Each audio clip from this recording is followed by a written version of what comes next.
Hi guys, yan. Papunta kami ng dito na kami sa Rojas. Pagkatapos guys, tingnan nyo. Market day sa Rojas, Sunday. Kaya ganyan.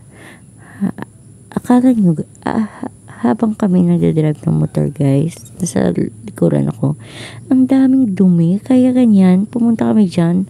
Kasi naghanap kami ng relipan. Kasi market day pa ang traffic. Pagkatapos guys, tingnan nyo, ang daming, grabe ang traffic. Bihira ka makakapasok sa market nila. Kasi nga, market day.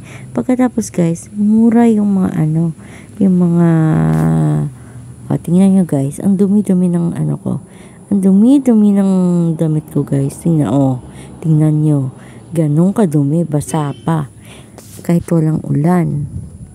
Pagkatapos guys, tingnan nyo, ang relief dyan, which is 50 pesos guys.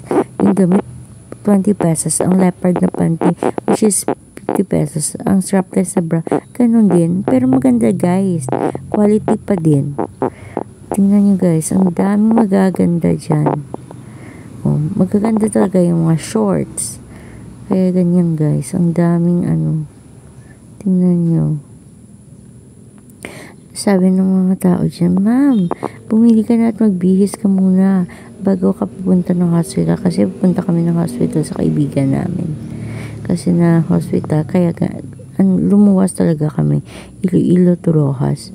Rojas, 4 AM umalis na kami. Kaya guys, see ya till next time guys. Bye.